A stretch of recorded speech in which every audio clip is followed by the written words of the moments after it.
Today's episode is brought to you by Blaze.ai.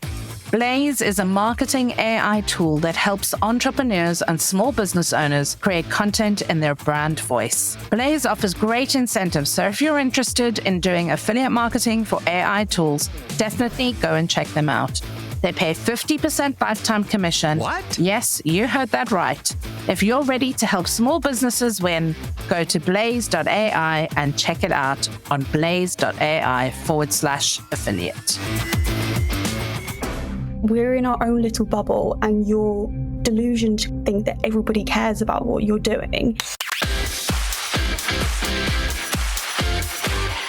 You're listening to the Affiliate Marketing Podcast brought to you by affiliatemedia.com, the chapter and verse of everything you need to know about running a successful affiliate program for your business. Now, here's your award-winning affiliate and performance marketing host, an industry veteran, your affiliate marketing guide, and the founder of Affiverse, Leanne Johnston. What have I told you? The mastermind behind Diary of a CEO's explosive social media growth started as an accidental marketer. Today's episode is going to flip everything you think you know about building a loyal audience on its head. I've got Holly Hayes joining me in the studio, the strategic genius who helped transform Stephen Bartlett from entrepreneur to a household name. And she's about to spill something fascinating. Apparently, we've all been thinking about content creation completely wrong. Forget what the marketing gurus are telling you about consistency and content calendars. Holly is revealing the counterintuitive approach that actually got millions engaging with Stephen's content. Plus, she's sharing the industry-shaking shift happening in influencer marketing right now that could double your ROI if you catch on early enough. You'll discover why some of the biggest brands are hemorrhaging money on social media and the simple fix that they're all missing. Plus, the psychological triggers that made Diary of a CEO's content impossible not to share. From accidental marketer to driving one of the biggest podcast brands in the world, Holly's story is about to change how you think about social media and working with content creators forever. Trust me, you're going to want to grab a notebook for this one. Welcome to this week's Affiliate Marketing Podcast with me, your host, Leanne Johnston. And today I'm super excited because I have got the lovely Holly Hayes joining me here from DM Media today. Holly, it's a pleasure to have you on this podcast. I'm really excited to talk to you about influencer marketing, social selling, social media, and all the things that you are an absolute maven at. So thank you so much for being on the podcast with me this week. Thank you for having me. I'm really excited to delve into everything and chat about all things marketing. All right, so let's get started by getting you introduced to my community. You have played a pivotal role in making Stephen Bartlett, Diary of a CEO, everybody knows this guy, into a pretty much a household name. And we're going to dig into some of the strategies and marketing tactics that you use to help make that happen. But can you take us back to the beginning of your career and how you got into social media management and digital marketing and what drew you into this field? Go back to the beginning and tell us a little bit about Holly. Yeah, honestly, kind of a happy accident. So I went to uni ages ago now, studied fashion marketing at University of the Arts London, really enjoyed it, but there was something that kind of wasn't, I didn't love it anymore. I enjoyed it, but I didn't love it. So once I graduated, I then did as many internships. Correct me if I'm wrong, but people don't really do that many internships anymore. I did so many, and they were ranging from completely random things. So the university was like really pro. They were just like, do as many internships as obviously you can and what's feasible for you. So you can see what you like and what you don't like. And I think if I didn't do that, I wouldn't have found what I actually enjoyed. It sounds obvious, but a lot of the time you just go into something and then you're just stuck there. So I interned in fashion editorial, in social media marketing, in a fashion tech, in product, in basically everything to kind of see what I liked and what I didn't like. Yeah. And then after uni, I was doing some freelancing. So I wasn't completely sold. So I thought, okay, let me do some freelancing alongside just a normal kind of job just to keep me ticking along. And then through freelancing and through networking, I basically made connections with this woman called Daisy, and she was at the time, this is 6, maybe 7 years ago now, she was really high up within UK L'Oreal, and I was helping her with her email newsletters and her marketing alongside other clients and things like that, just essentially just to gain experience and to widen my portfolio. And then she was going on a sabbatical, and she was saying, there's an opening for somebody like you with your skills and with your interests within the L'Oreal department in the UK. Would you consider something like that? Is that something that you would like? And I said, yeah, okay, send it over and then I can have a look. And everything went quite busy and things sort of took off from there, really. I was at L'Oreal for about a year, great experience, but personally would never do it again. It was just very intense and very corporate, which suits some people, which didn't really suit how I worked. And my thing was that within the marketing space, also in the social space, you have to move so quick. And my kind of bugbear at L'Oreal was that I had to bring an idea to my manager, who then had to bring an idea to her manager, and then before you know it, the moment's gone, and I couldn't react quickly to things. They tell you to be creative, but it's within like a box. How can I be creative within the restrictions that you're giving me? That taught me a lot, but it wasn't right for me, and it wasn't doing any favors to my mental health either. So then I realized, okay, and this was pre-pandemic, I literally wrote down what I wanted within a role. And don't get me wrong, L'Oreal gave me loads of experience and loads of different skills, and I was able to work really closely with the PR team and the product team, giving me visibility on lots of things. So I could work out what I enjoyed. I don't want to feel like a tiny cog in a massive machine anymore. I want to work with a close team that gets on really well, that I can really put my mark into and put my stamp on, and we move fast and learn a lot and kind of chucked in at the deep end. And then my sister was listening to one of Steve's very first episodes. This was when he started with a YouTuber that I used to watch when I was younger. And I was like, oh, who's that? And she's like, oh, it's this guy called Steven, and he's like interviewing people, and he's interviewing this YouTuber. She said, I think you would quite like it. Like, why don't you give it a listen? And I didn't really think of it anymore. And then I went onto LinkedIn, like I had no idea who he was at all. And then I went onto LinkedIn and I saw that he was advertising for basically someone to help him with his personal social media. I think there was about 4 people on his team at this time. So it's his assistant who had been with him for pre-Diary as CEO when he was at Social Chain, and I think even maybe a little bit before that as well, his manager and then producer of the show, and his other content manager who I spoke to. She was lovely, and she was like, I feel like you really need this opportunity to be able to do something different and do something where you feel more fulfilled. And she was like, why don't you come in, see what you like? And at this point, they had just moved offices. I started with them, was there for 3 years, saw the company evolve and change, and was in charge of all of his social. And then, wanted to change again, wanted something fresh, wanted something new. I'd learned so much there, and I was really grateful for my time, but I outgrew it. Then found Dear Media, who essentially is a massive podcast network in the States that champions female podcasters, female creatives, owned by these 2 amazing entrepreneurs called Michael and Lauren Bostick. And I now look after their podcast in terms of the social, the marketing, and kind of strategizing and working out essentially how we can get them even bigger, how Dear Media can grow even more as they want to expand within Europe and the UK market. So that's a whistle-stop tour. Everything about Holly. And that's great, because we're going to go dig into all of that knowledge that you've amassed over the last couple of years. So let's start with the question that's going to be on all of my listeners' lips, which is, how did you grow that massive audience for Stephen Butler? Can you give us a couple of the key things that really tipped the scales and you realized, wow, we can really reach a lot of people here? And which channels did you focus on to do that? So primarily, I was responsible for his 3 main channels. So his TikTok, his Instagram, and his LinkedIn. Each one of those was a priority, but there are different kind of tactics and mindsets for each of them. So one of the main things that he would always say and really hit home, which is very true, is you've got to think about your content. For him, what he really prioritized was shareability. So you have to think about how your content is shareable. Now, whenever I say this, I know that there'll be some people listening that are kind of like, how can I really make my content shareable? Maybe it's not suitable for them, which is fine. It doesn't have to be shareable all of the time, but it needs to be shareable a good bulk of the content that you're sharing, because ultimately when you're posting a piece of content, what are you hoping that people do with it? Are you hoping people maybe like it or comment on it? But really what you want is to reach as many people as possible, and sharing allows you to do that. So he was really good and really drilled in, okay, how do you make this piece of content shareable? Which is why he leaned into the quote. The quotes are shareable, and one of the most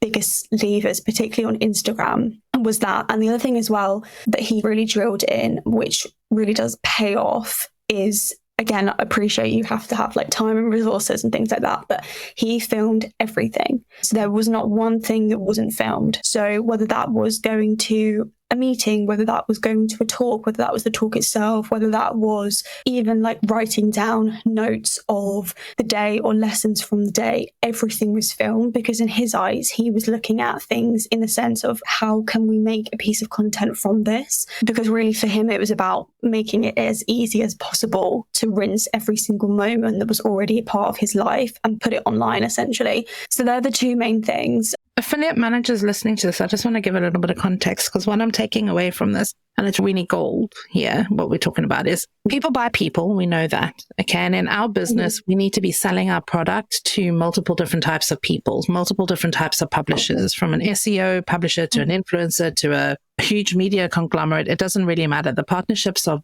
broad and vast in our industry. But take a listen to what Holly has just said. Make sure that the content that you're pushing out about your affiliate program is shareable. Don't just say, hey, we pay you this much commission and we want this much reward from you, or we offer these benefits. Like, really talk about what makes your affiliate program super special and why should they care. Ask before you send that email, before you send that message, like just check yourself so you don't wreck yourself, and ask yourself, is your content shareable? The second thing that you said there is, involve people in your life. If people are buying from you and you are trying to convince them to join your affiliate program, tell them about what it's like to be an affiliate manager so that they get a sense for who you are and they understand what they're going to be getting if they do come and work with you and sign the contract and join your affiliate program. So I love those 2 points, because I think we forget. We hide behind our screens a little bit in affiliate marketing and just send out 100 emails going, hey, come and join my affiliate program. But you're not giving anybody any sense of who you are. Now, a lot of people will know that I spend a lot of time on LinkedIn, and I talk about a lot of things. I share a lot of things. And what you see on LinkedIn is also what you get on the showroom floor when you meet me at an event. So just remember that also you can't be super creative and overcreate your content, because yes, it might be shareable, but it's not authentic.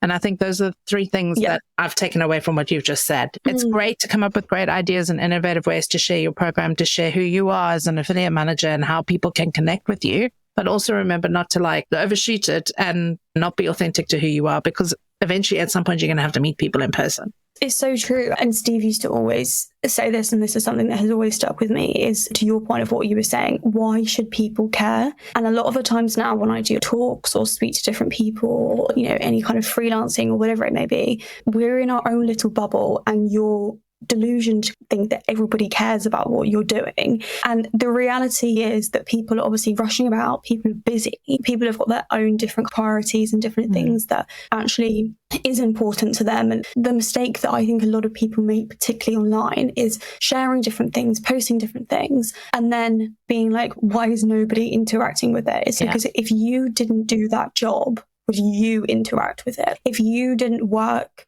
where you work, would you interact with it? And that's the question I honestly ask myself so many times, particularly in my last role. In the current role now, is if I didn't work here, would I engage with this? And that really helps me reframe different pieces of content. And yeah, of course, sometimes there's a need to post about a promotion or a package. A good example is this guy came up to me afterwards and basically showed me his like LinkedIn profile and said that another colleague of his is having success on LinkedIn, but he's just posting about the niche that he's in. There's no book that says this is how you do it. Check these boxes. This is all a skill that you are learning on the fly, because the platforms that you work in are changing. The way that people communicate with each other online is changing. The way that we interact is changing. And I bet you get asked a lot of questions when you go to events. Yeah, but it's mostly the same. They're not all the same questions, but a lot of questions that do come up is like that one of, I want to be attracting these people, or this is the type of audience that I've got, but how do I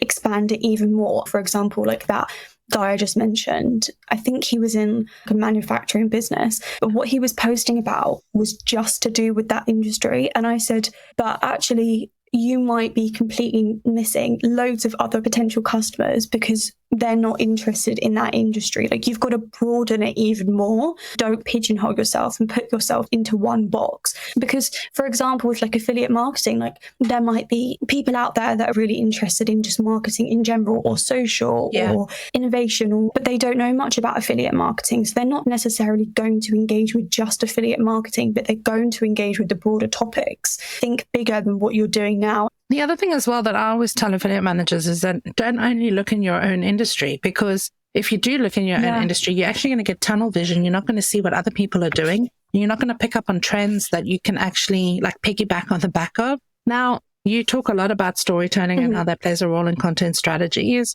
How do you come up with stories that actually are going to resonate with people? Because like for you, it's like as easy as breathing because that's your superpower, right? But what are the tactical things that you can tell affiliate managers listening to this to help them come up with stories? Like, how do you mood board it or storyboard it, or what's step 1, 2, and 3? Make it really practical. If you want to get out there and go and get seen and heard and you want your program to be promoted properly, what are the 3 things that you need to do? Because 3 is my magic numbers, the things that I remember. So what would your advice be to these guys? Yeah, so I think you've got to see it in the sense of, okay, what message would you like to get out there? It can be as simple or as obvious as it needs to be. It doesn't need to be anything like particularly fancy, but you need to have a purpose with it. And then my second port of call is, okay, how do you frame it in a way that people will want to engage? So an example that I always give is Revolut, their socials, but particularly their Instagram. They've really understood how to still get a message out there, curate it in a way that's actually 1, engaging, and 2, creates a story.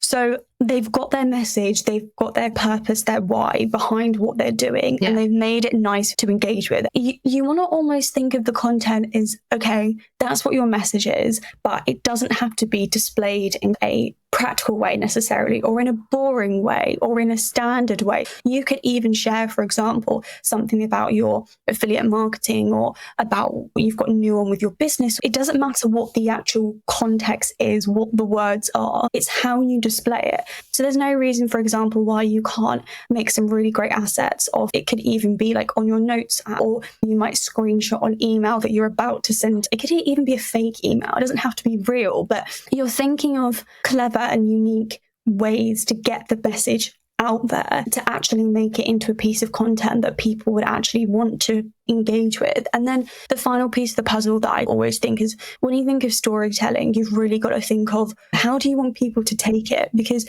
when you share a story, let's just say it's from a book, or let's just say it's from a film or whatever, there's always a conclusion, there's always like a key takeaway. It's okay, but what do you actually want people to get away from that? Is it just maybe to send you a message and speak to you more about what you're talking about? Or is it maybe a message of, you want people to comment, or you want people to engage with you on a different level, but there's got to be some sort of takeaway. You've got to think of what the impact is, because otherwise, if you can't think of what the impact is, it's probably because the story or the narrative isn't strong enough, which is fine. It just means you need to pad out the second section a little bit more. Yeah, I love it. It sounds so simple, but I know some people are still going to struggle. But I think the other thing is, write it down on a piece of paper. Think about all the lateral things that you can talk about that aren't relevant just to your like core function as an affiliate manager and what you're trying to do, i.e. sell. Like, also think about some of the problems and the pain points and the things that are relevant to your publishers or the people that you're trying to contact. Because if you talk about the subjects that are bothering them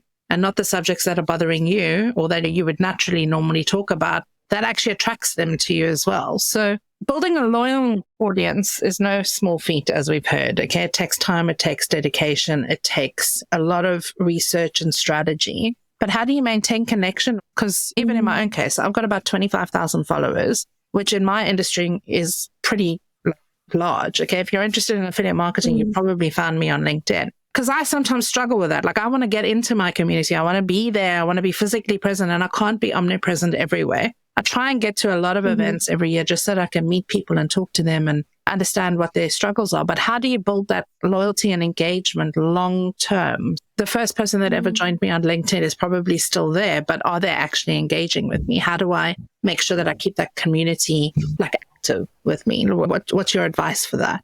Yeah, it's a hard one. And it'd be interesting to hear what you think. But I personally feel like a lot of the time, the word community and the word audience gets confused. Yeah. It can feel really blurred. So, for example, a lot of the time people will say, I've got an audience of, which then mirrors into a community of X. And it's yes, but how are you making that audience into a community? Like, how are we taking it from, as you were saying, the people that you've got online or the group that you've got, and you're making it into something tangible where people feel part of something? And I think it personally comes down to a few different things. I think something that is really undervalued and something that I think a lot of people and brands can do more. I was about to say about in-person kind of meetups or like talks or different things like that. But then a lot of people's argument is a lot of my audience is spread out or it's completely different places and I don't have a lot of time or they don't have a lot of time. So it's costs money to put on an event. It's not always feasible. So whilst that's really important, and I do still stand by that, it doesn't have to be like the be all and end all with it. But I think a lot of people don't prioritize as much importance on is making space for a community online, but putting on events online so that they still feel part of something, so they feel like there's a value add.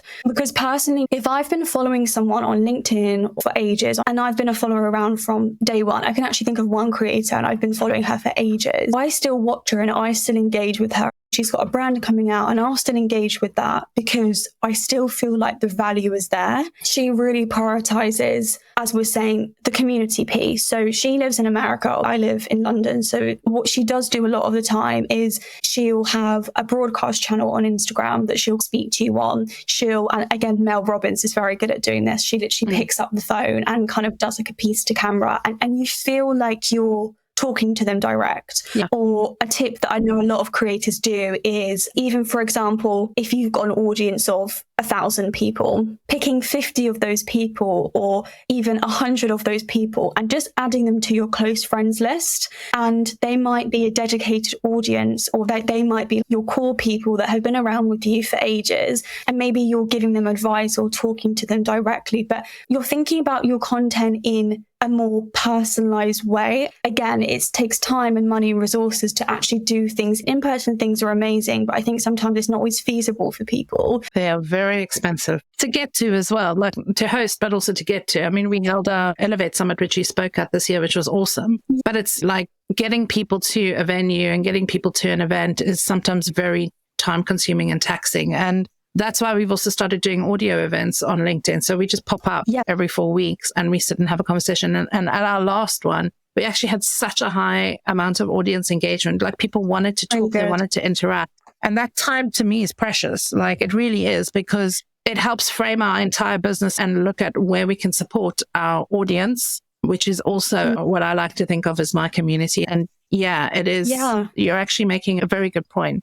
I genuinely want to be self-serving next year and actually get out and talk to more people. So if you guys are listening to this podcast, I want to hear more from you, because I know you're downloading us every week, but I want to know what is resonating with you and what we can do to actually help you in your businesses too. So this is a shout out to all of you to actually get in touch and actually ask us questions. And then we can get people like Holly to come and answer them for you. So a couple of things that I want to end off on this podcast, because you've left us with a lot of gold and a lot of things to think about how we portray ourselves as affiliate managers and actually engage with those publishers that we want to work with. But working with influencers has become a big part. And especially this year, I think it became even more a part of the performance space, where influencers are starting to realize that they don't actually want to work on sponsorship levels. They want to work on performance-based programs because they technically can earn more. So what are some of the advice points that you can give to affiliate managers who want to engage with those types of influencers and actually build long-term partnerships? First of all, how do they approach those influencers and actually get their interest? And then what are the best ways to actually work on the commercial side of the deal, in your experience? Yeah, it's a really interesting point, because when you said that, it always takes me back to my time at L'Oreal, because obviously it's huge budgets they have to spend. And when you think about the kind of creator, and obviously that was ages ago, so obviously the market's changed, but and I think about how it was and how it is now, a lot of money gets thrown. And as you're rightly saying, a lot of creators now and influencers now are focusing on okay, if I've got X audience and I can guarantee that 10%, 20% of my audience is going to be invested in this product or service, of course it makes sense for me to do performance-based kind of rewards versus anything else. But I think also as well, when you're approaching creators or approaching influencers, it's coming at it a point of try to think of them as brand ambassadors more than anything else. So basically, that was a term that we used a lot of the time in my previous role, is with any kind of work that we did. And again, from a consumer level, people want to see, let's just say if it's a creator that they follow or an influencer they follow, and actually they're working with a brand or whatever, you want to actually see them and is there for like longevity rather than anything else. And I think having affiliate marketers understand that is really helpful, because then when you're approaching, you're adding the value and you're saying it's performance-based. It's not just, you won't just get X from it, which is already attractive, but you're thinking about it in the way of, okay, if you've got this creator and you've got this proposition for them, how can they be around for the long haul? Because actually a lot of creators, yes, whilst they can make amazing money, it can be quite unstable. Sometimes the brand deals work and sometimes they don't. And they leave it a lot of it up to chance. But if you can like proposition them and say, okay, we've got a proposal for you. This is how it works. It's based on performance fee. It's based on your engagement, your audience, different things like that. And it actually is something that we think we could really work with you on a long-term basis. That is already really attractive for them. And thinking as well, if you've got product launches or service features or whatever you've got, how can you integrate that creative or that influencer into that as well, so they feel part of what you're doing? Because again, you've got to think of them as, yes, a brand ambassador, but also in the sense of almost like an employee, because you're bringing them a part of your journey as well. Looking ahead, what are the big trends for 2025? Because we know that search channels, be looking out for this year forward, right? So what should we be looking out for next year and getting ahead of? I think that's a really great place to kind of wrap up this episode. It's a really good question. And it's one that a lot of people are obviously thinking as they're planning their next year or first and second quarter, what a lot of brands will be focusing on, which will be interesting to see if affiliate can kind of weave its way into their employee generated content firstly, but also like employee marketing. So a lot of companies, and again, obviously this comes with its own sort of nuance, I suppose. A lot of companies are really, really pushing their employees, and obviously you've got benefits and whatever. And maybe that comes with a bonus, an incentive there to be an ambassador for the brand that they're working with and essentially their boss. And that's something that they really support and stand by. And I think reframing is also reframing what it means to do that. Because a lot of times, people might hear that and think, okay, well, it's extra work. Firstly, that's what I'm hearing. And what's my reward going to be? It kind of sounds like an additional thing that they have to do. But actually, you've got to think about how that fulfills you and how that helps you in your career. Like, forget the company. If you're not with them next year, fine. But how does that help you? It's a visibility piece. It's getting your name out there. It's getting what you're about out there as well. So that's such a trend. But also media, it will be more kind of personalization. So I know something particularly in the podcasting space that a lot of people are delving into is that kind of innovation around like how can you bring your audience or how can you bring your community into the podcast episodes as well. I think it could be something so simple as having a Q&A that is put together that again really involves the audience, or whether that is I've seen quite a lot of people actually have different kind of Q&As with their audience members and then add that segment into the podcast so they feel like they're a part of it, or any kind of interactivity that makes people feel part of what they're doing. And I'm sure you've noticed, but particularly on Spotify, they're really promoting listeners to comment on different podcasts and to really engage with what they're doing. And that's another form of, again, trying to pull the barrier down and actually bridge the gap between where they are and where your listeners are. And I think that's going to be huge as well.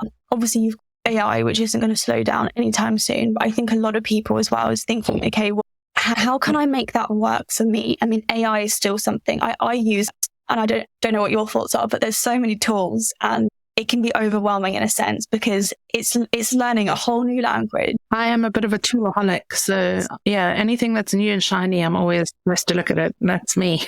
It's the purpose that you use it for and the strategy that you're trying to, augment. I think that needs to be thought about. You can't just dive in and go, okay, I'm going to replace this and do it this way. because there's a lot of legal ramifications around AI and who owns what content and how it's going to be, managed. And I think you just need to be considered with it, but you need to be keeping ahead of it because it is part of your role as a digital marketer to leverage all of these tools. Picking and choosing and using what works best for you. So there's a software that we use at work, and it's really helpful in transcribing all of the episodes. So what a lot of people forget is you've got to think about in terms of the SEO behind it firstly, but also as well when people are searching different key terms. So now TikTok has replaced Google in terms of how people are searching, and actually how can you make your content as searchable as possible, but also how can you bring in the transcripts, or how can you bring in the pieces of the puzzle that you've already got, allowing your audience to find you. If you've got a podcast and let's just say majority of your listeners are in the UK, and then maybe your second highest audience, it might be Germany. We then transcribe it in the top kind of handful of countries that we're reaching. Because that's the other thing as well, is you've got the language barrier and you've got different things where people might be hard of hearing. And it's thinking about your content in a diverse way as much as you possibly can. Yes, you might just think you've got your podcast or, your business, and actually it's only reaching a certain amount of people, but it will always only reach a certain amount of people until you widen the net even more. And I think that's what we're going to see, particularly the first half of next year when it comes to any form of media, is how can we branch out even more, and how can we make the content that we're producing as accessible to everybody else as possible, rather than just sticking to our little niche. Well, this is a really good point, because that's actually one of the predictions that I'm making for next year, which is basically, get outside of your comfort zone, stop working just with SEO affiliates and go and find new traffic sources. Influencers will be one of them, nano, micro, whoever it is that you're looking at, but use your community to generate content and actually make them advocates of your business too. So all the gems that you've released here are actually a lot of the things that we're going to carry forward into the affiliate space, because content is a very big part of our game, which is why I wanted to get you on this podcast. So one last tip to close this podcast out. What is the one piece of advice that you can tell somebody to do to get started in either engaging in social media channels or creating those stories? Like, what's the one thing that everybody has to do, or what's the one thing that you see everybody get wrong that we should avoid? That's a good question. Can I cheat and do two really important things? The first thing that comes to mind is with social media and with marketing, sometimes it can feel like a guessing game. And I'm all about trying to eliminate that as much as possible. And it sounds really obvious what I'm about to say, but really not a lot of people do it. And I know they don't do it because whenever I do a talk, I will ask and really nobody puts their hand up. If you're ever not seeing the results you want, or you feel like you're stuck, let's just say if you're starting from 0 followers and you've got no insights, you've got no analytics. Okay, what are the insights and analytics that you can pull from your competitors? So a really good website for that is Social Blade. And it pretty much shows all of your competitors in terms of how they're performing online on different social channels, average follow reaches. And if you're not starting from scratch and you've already got an audience you're posting for, let's just say 3 months minimum, you've got to look at your analytics, and not enough people do that. And then what happens is people will guess the content they need to post, or they'll guess when they need to post, or they'll see someone online tell them that they need to post between X and X for the best engagement. And they're actually not even looking at their current audience anyway. And once you make your decisions based off of what you currently know, everything will change, and it will change for the better. Every single week without fail, I will look at the analytics and I will see what's working, what's not working, what I need to change. Is there a pattern? You're kind of being like a bit of a detective, but it's so important to try and ascertain, because if you don't do that, there's no way that you will know what's working and what isn't. And also when a manager says to you, okay, why isn't this performing, or why has that performed? You have an answer there.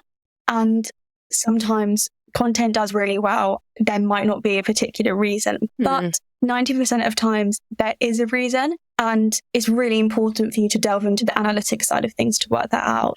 Really pay attention to the information that you are absorbing. A lot of small businesses that I worked previously or in my last role when it comes to investments will say, I saw this advice from this person, or I saw this advice on X, on TikTok. And I'm like, great. But one, you've got to fact check, obviously, who you're listening to firstly. Before I implement anything into the strategy or try anything out, it's always backed by, okay, where have I heard it from? Have I found it to be true with what I'm doing? If so, then I know it's credible, obviously, because I'm the one that's done it. But if I haven't done it, okay, where am I getting this advice from? Like, am I getting it from X directly, from TikTok directly, from LinkedIn directly? If so, amazing. The other website that I always talk about in terms of being really credible is Social Media Today, because everything on there is trustworthy information. Sounds simple again, but it's really important to fact check. Check your own stats and follow trusted resources like Social Media Today. I think that's a lot of knowledge to give to an affiliate manager who is desperately trying to grow their personal profile. And like you said, we're not expecting you to take all of this advice that's been given in this session and go and implement it, because it is part of your day job, but it's not your day job. But hopefully a lot of what Holly has shared with you guys here today is going to help you to get out there, start making a name for yourself in the industry, start attracting affiliates and different types of partners to you, because you are going to have to diversify your portfolios next year. Segmentation is probably going to be one of the biggest drums I'm going to be banging for the whole of next year. So Holly, it's been an absolute pleasure to have you on this podcast. Thank you so much for giving us your time and all of the insights and knowledge that you're sharing, which isn't written down in books. Like, you really do have to hear it first. To all of you listening, I want you to comment and tell us what you want to hear more about on this podcast, because we really do want to make it relevant for you guys next year. And yeah, it's just been a pleasure to have you. So thank you for giving me your time. I really appreciate it. No, of course. Thank you so much. It's been so much fun. Like you said, I hope everyone takes something away and it feels a bit more manageable. Thanks, Holly. Take care. That's a wrap for this week's Affiliate Marketing Podcast. If you're loving what we're putting down, why not head over to Apple iTunes and give us a 5-star review? Make sure to subscribe to our podcast and our YouTube channel so you never miss another insightful episode or one of our free webinars ever again. Tune in next week for more digital affiliate marketing insights, trends, tips, and content to keep your affiliate and performance marketing fresh and your partners driving consistent sales.